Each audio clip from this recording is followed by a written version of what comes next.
Oh my God, in preparation for the show, I went on Apple Music and just looked up Rock Hits 1981. And the playlist it's just amazing. It's Don't Stop Believing, Journey, Livewire, Motley Crue, I Love Rock and Roll by Joan Jett and the Blackheart, 8675309, Scary Monsters, Super Creeps by David Bowie, Tom Sawyer, Rush, Once in a Lifetime, Talking Heads, Stop Dragging My Heart Around by Stevie Nicks, Start Me Up by the Rolling Stones, Waiting for a Girl Like You, Under Pressure. Oh my God, it just keeps going. Phil Collins, Loverboy, Styx, Stroke Me, Stroke Me. Wow.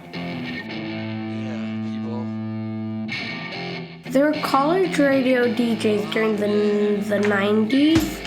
They helped expose the bands like Nirvana, Pavement, and P.G. Harvey to the masses. They went to the shows, interviewed musicians, and reviewed albums. They worked security at concerts and once even did load-in for Plish Show. Fish Show. Now they're dads. Whether you want to explore the lesser-known music or take a trip down memory lane, tune into the new Dad Rock.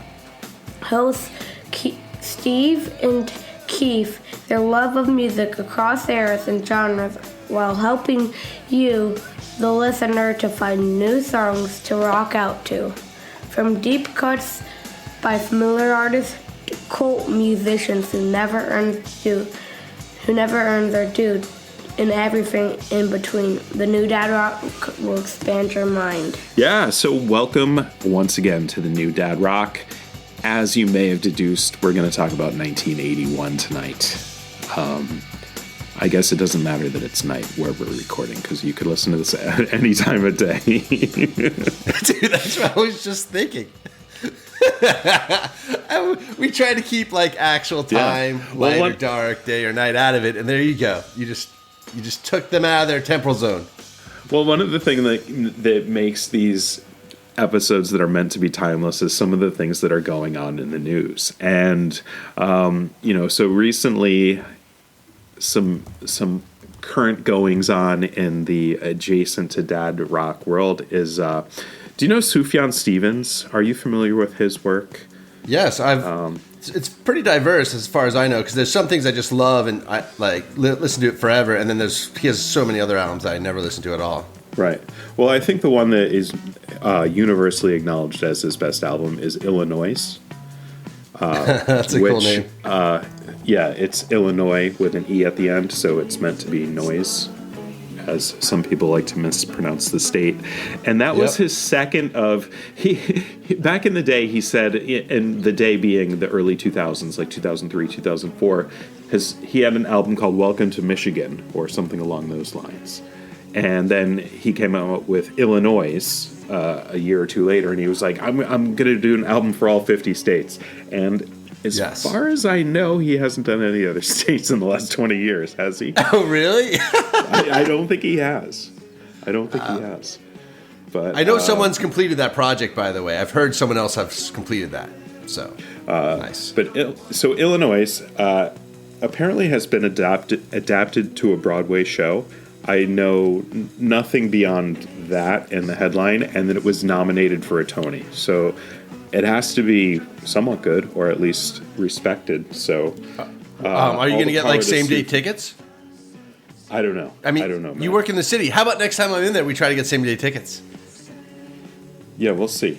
I mean, I appreciate that album, but I wouldn't say I necessarily need to see a Sufjan Stevens musical.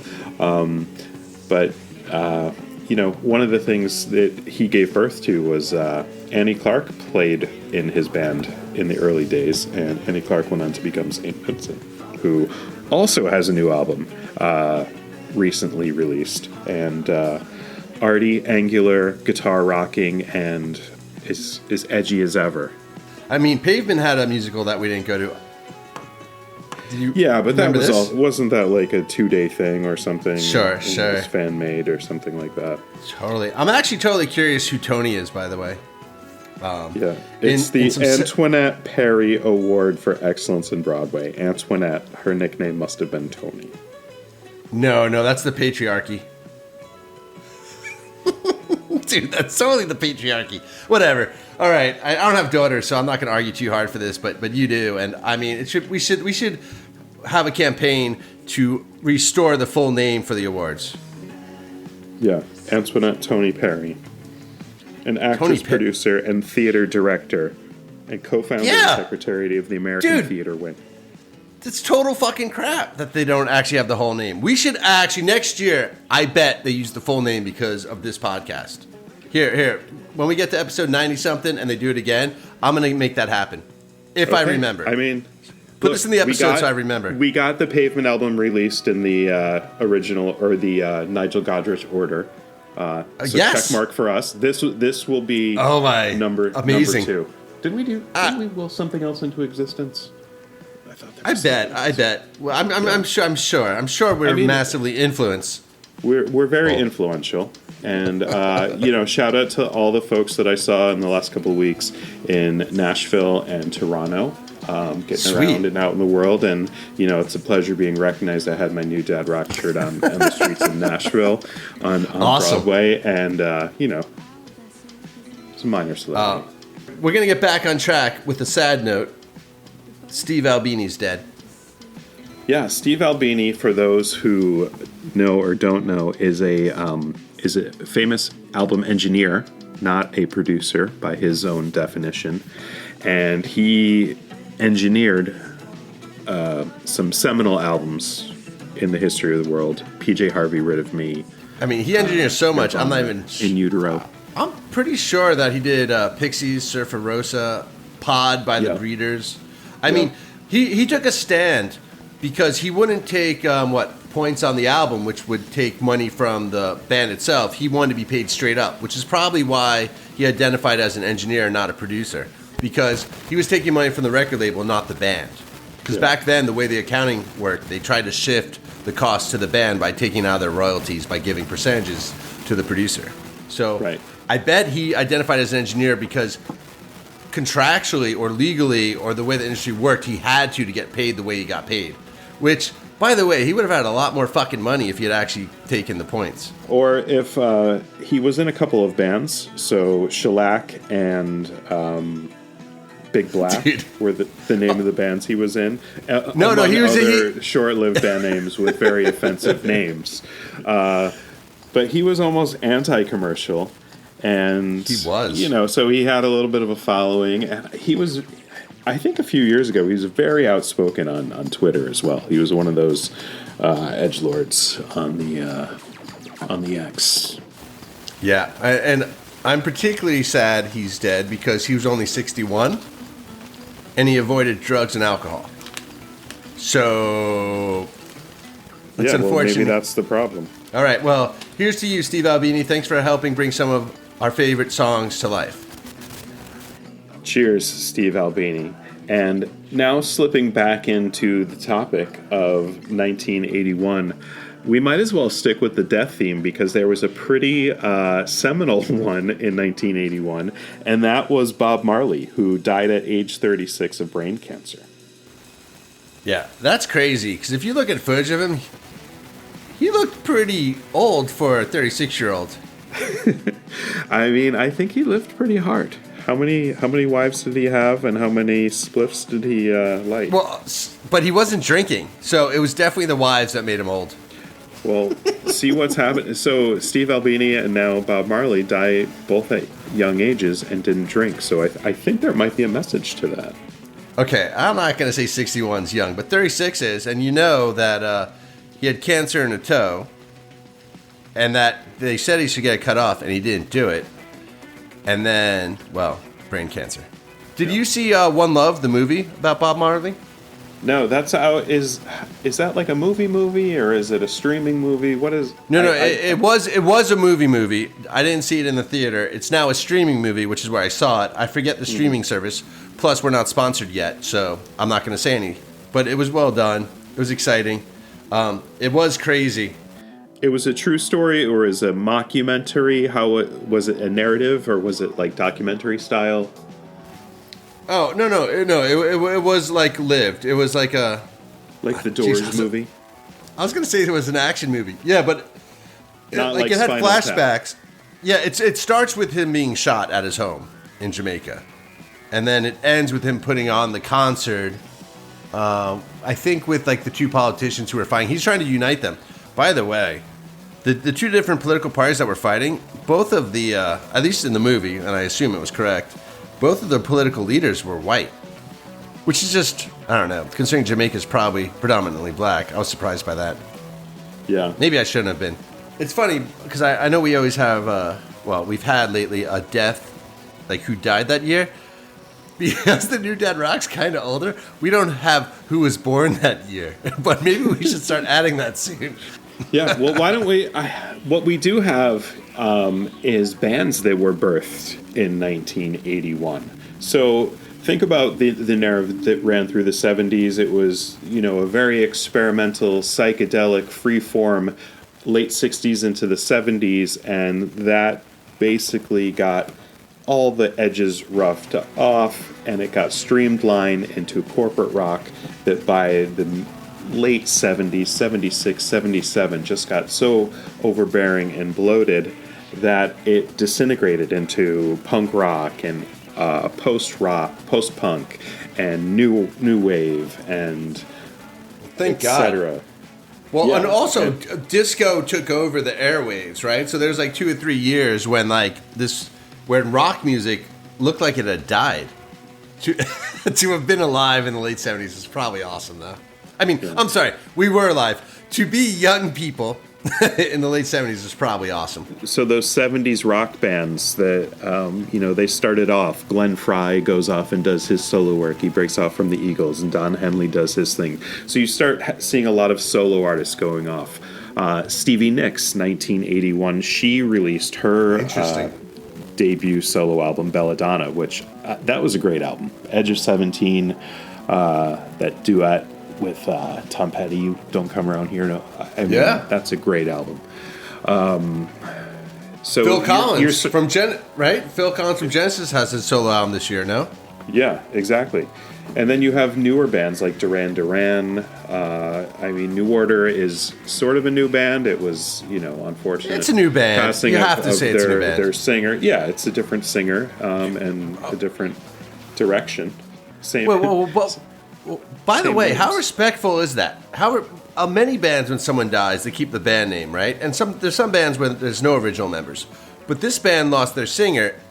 I think the band stayed together besides the singer, right? Exactly. Bernard took over singing, but they changed the name. That is awesome. That is very respectful.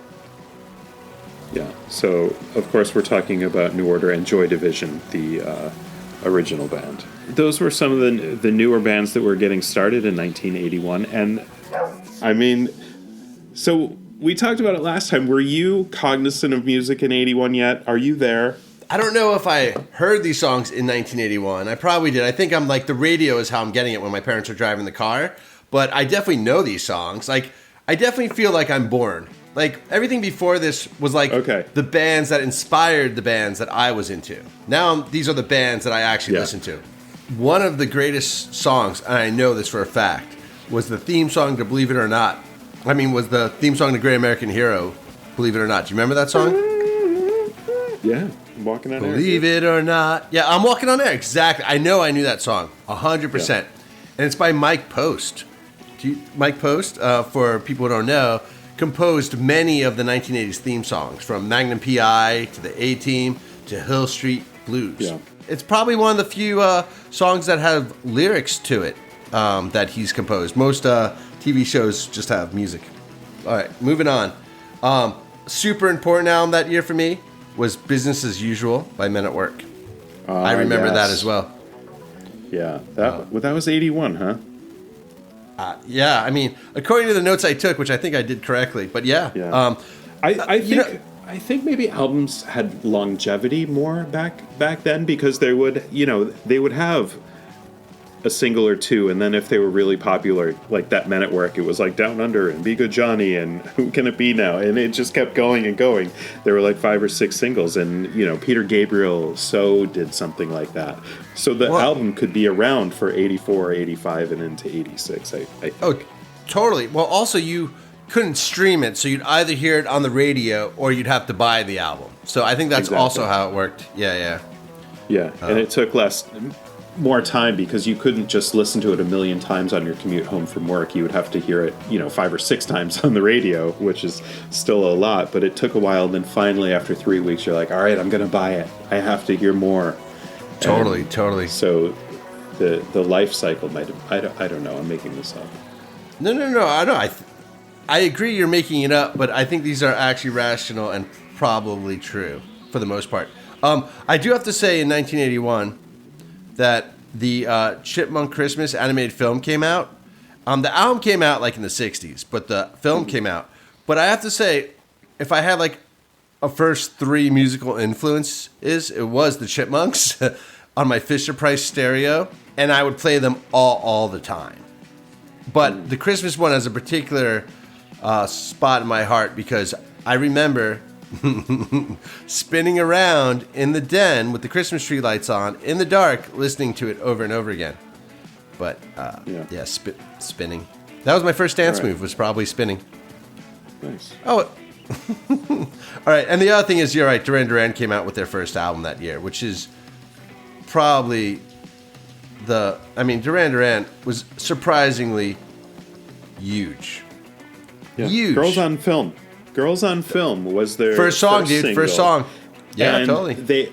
I don't know if you know this, but they made an actual video that was like borderline pornographic with full on nudity, several minutes longer, extended version of the song. And MTV was like, no, you can't play this, but it's out there, and so good they for got them, man. Obviously a lot of publicity from that, and by the way, the album's great too. So. Dude, yeah, even now when they tour, I think they play 4 or 5 songs off this album, which, they do a long set, and they don't have so many albums, but it's still impressive that they play 4 or 5 of these 9 songs. They do Girls on Film, Planet Earth, Careless Memories, Night Boat, and sometimes Tel Aviv.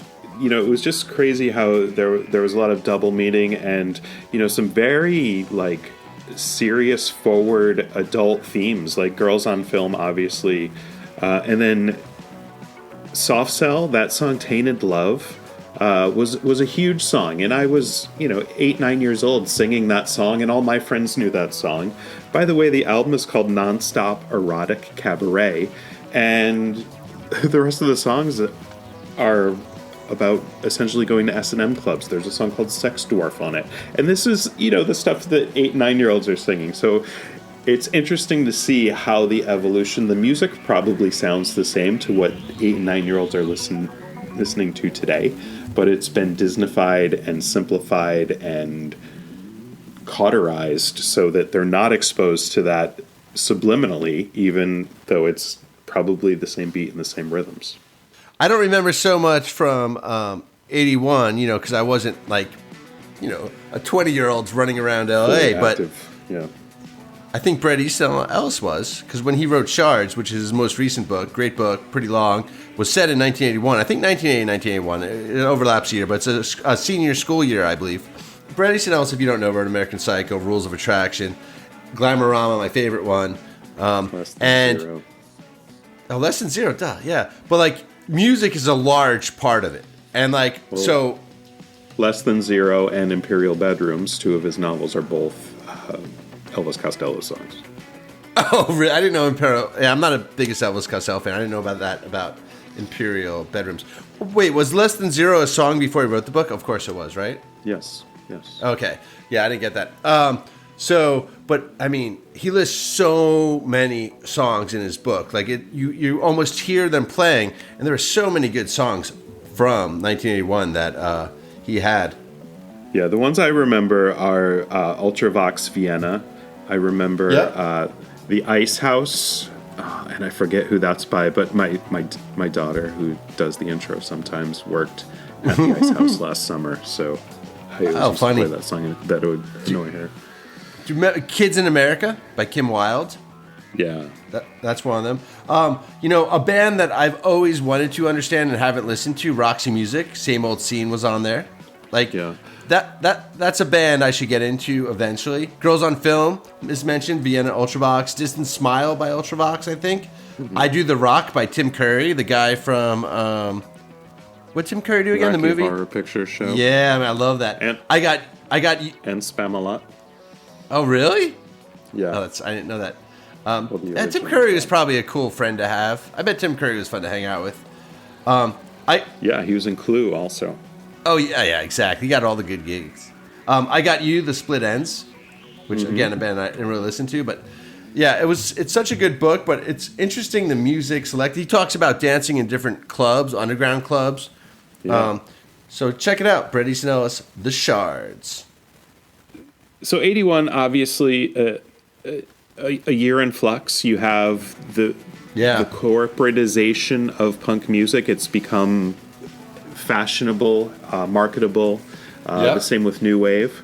And so, like we saw in the mid-'70s with rock music, it's now getting starting to get even more produced, even more polished. But underneath, the old rock bands that had become dinosaurs by the late 70s have turned around, and they've embraced two things.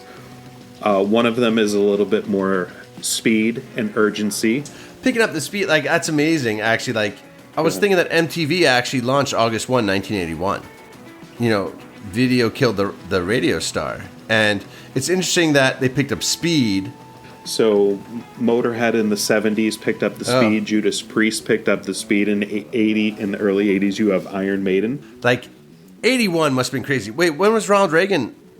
Like 1980, like elections 1980, inaugurated 81? Inaugurated in 81. And was his assassination attempt also in 81? Oh, I don't even know, but yeah. So that's nuts. Yeah, you have a lot of that speeding up. So, you have Ozzy Osbourne had gone solo from Black Sabbath, and Black Sabbath was, doomier, slower, heavier, and Ozzy was that more polished, produced, a little bit faster. Van Halen had kind of sped everything up. So speed was one thing, and the other thing was Satan. So Venom Welcome to Hell comes out in 1981. Iron Maiden has now, featuring their zombie mascot Eddie, has their first two albums out, and their original singer Paul Di'Anno was let go, and Bruce Dickinson joins Iron Maiden to bring a new chapter to Iron Maiden and a newfound interest in the occult. So that story is to be continued in 82, I think. I don't think there's much I actually still listen to from 1981 as like an album. Like, I mean, there's bands, obviously, you touched on I listen to, but one album I still listen to, and it's actually, I have it on vinyl. I don't have a vinyl player, but is Bauhaus, Mask. Bauhaus, one of my favorite bands. New Order Ceremony is probably something that I'll listen to every now and then. The Rush album, Moving Pictures, their best album. Tom Sawyer, Limelight, Red Barchetta, Witch Hunt. So many great songs on that. Motley Crue, Too Fast for Love. You mentioned your favorite Bowie album, Changes Bowie. That came out in 81, his greatest hits package. I totally got it for a penny. Yeah. And I think, I just mentioned it, but Agent Orange, Living in Darkness, that is such a great, imaginary ski film in my head soundtrack to it. So, that was what was happening in 81. It was really the foundation. I look at playlists from 1981. There's so many highlights. So you have the highlights of arena rock. You have so many different varieties. And it's just a cornucopia of sounds. Yeah, I'm not even sure we mentioned Def Leppard or The Police or The Clash. I mean, there's so much music now. There must have been music before, but I feel 1981 is the first year with just too much music. Not too much music. I mean, I love it all, but so much more than we can possibly talk about in a single episode. Def Leppard, you mentioned they had a pretty big run, and they have a pretty big album coming out in 83, so maybe we can touch on them. Oh, then. Fair enough. You're right. I've got a few stories about Ozzy in 1982. So 81 was a good start for him, but we'll get to him more in 82.